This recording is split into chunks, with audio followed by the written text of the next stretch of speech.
Hey there friends, today I'm going to show you how to read a 7,000-year-old clay timepiece, specifically this one here, although this isn't the actual original. This is a replica that I designed and 3D printed myself.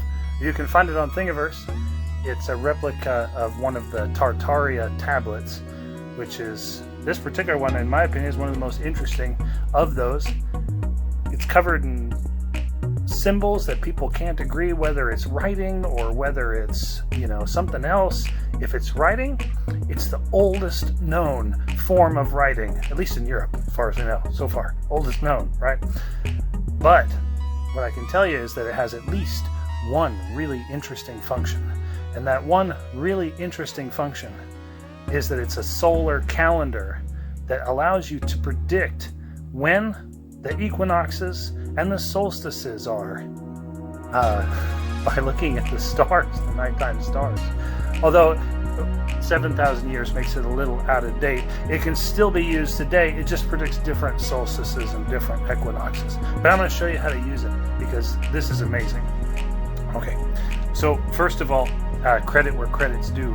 I have been studying this this amulet for a while, but my research that I'm going to share with you would not have been possible if it were not for visionaries like Maria Gimbutas or the Romanian team that realized that these symbols line up with Sumerian constellations, which is amazing. I'm going to put their article in the About section, and also I'll give you a screenshot of it when I do the editing here for the video.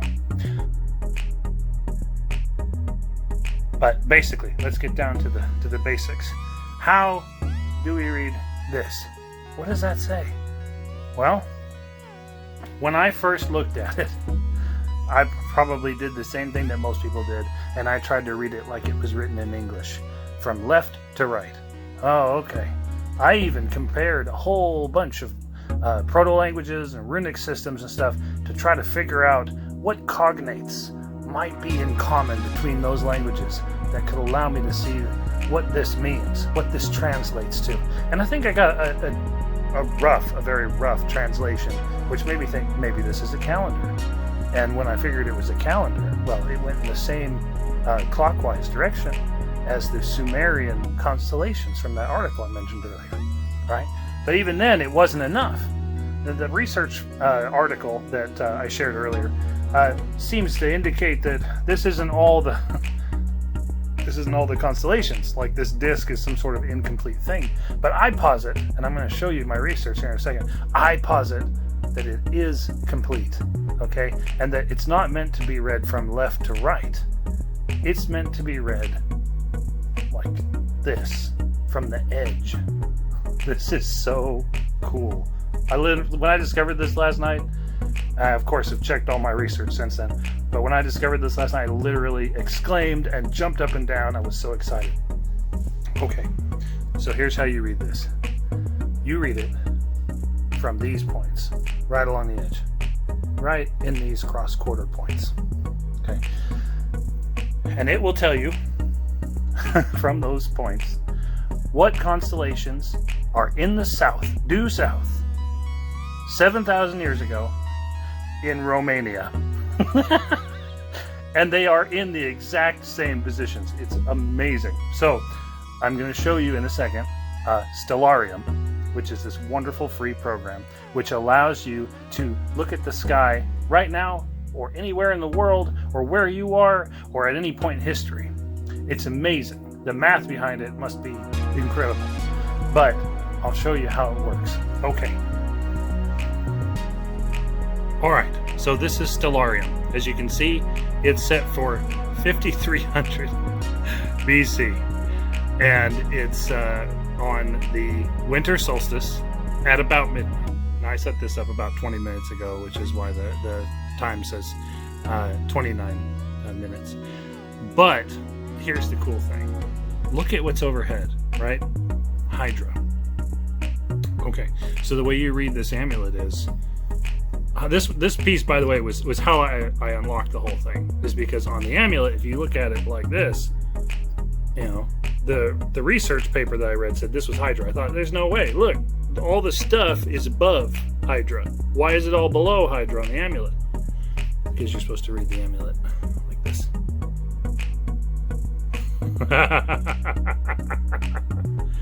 Isn't that amazing? There it is.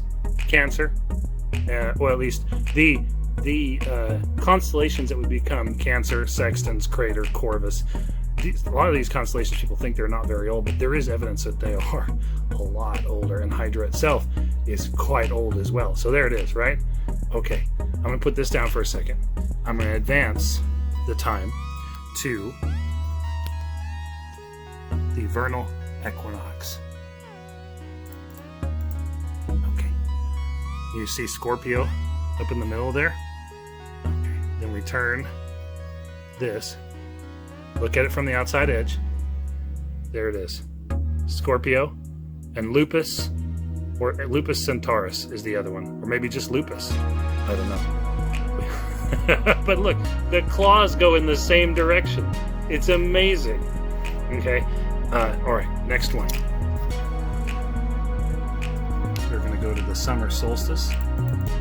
Okay, there's the summer solstice. Now this is where the other team kind of dropped out a little bit on the constellations they thought it was depicting, and it took me a while to figure this out too, because it's a little sticky.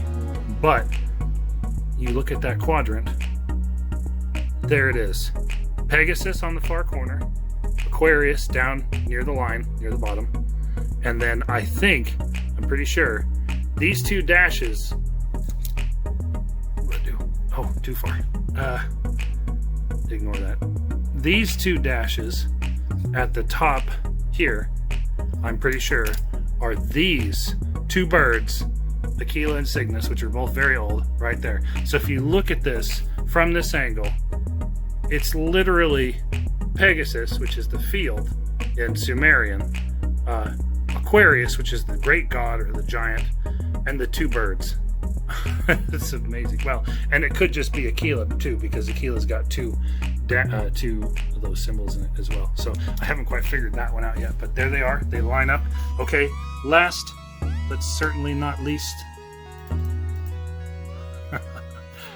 the autumn equinox, which conversely is the upper left-hand corner. So it's like the first one that you see when you look at this thing, the way it hangs, right? But there it is, Auriga and Taurus. That's absolutely incredible. This one took me a little bit, because I thought for the longest time, and I think the other team thought this too, that it would be Gemini and Auriga, right? Especially since in Norse cosmology, well, actually, both of these are well established in a number of cosmologies, but in Norse cosmology, Gemini is Thiazi's eyes, and Auriga is the Asar battlefield. Is basically is also described as the seven shining ones who have drunk the mead from Mimir's well. Like, who would that be except the Aesir, right? And I was looking at this thing going, well, there you go. There's Thiazi's eyes and the Aesir, but it's not actually. If you look at it from that edge, due south, 7,000 years ago, on the autumn equinox, it's Auriga and Taurus. Absolutely amazing. And you can just turn it, and here's another thing that's cool. Okay, so right now Stellarium is set for 7,000 years ago, basically, on the autumn equinox. Okay, I'm gonna change it real quick to the modern day.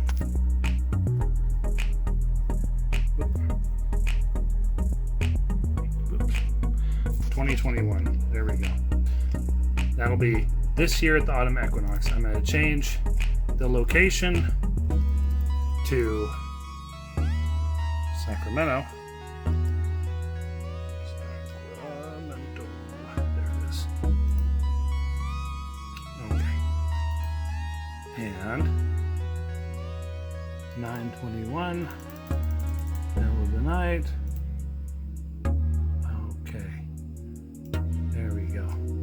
Now, you can't use it to find the same stars because of galactic precession, but you can use it to find approximately the same stars offset 90 degrees. Okay, so look at, what are we looking at here? we're also completely in a different part of the world, which affects which constellations you're going to see. We're much further south. Okay, so constellations that are further south are going to be more visible. But here we are again, from that corner, Aquarius. Now its eyes is off a little bit because of the galactic precession, but you know, as far as modern day tools go, it ain't bad, huh? And then there's Aquila. I guess it's more like that. It's off more than 90 degrees.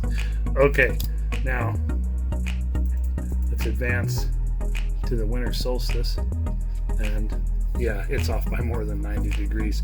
So not as accurate as one would hope, but there she is. There's Hydra.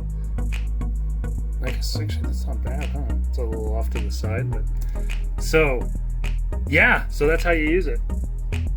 The Vinca star map.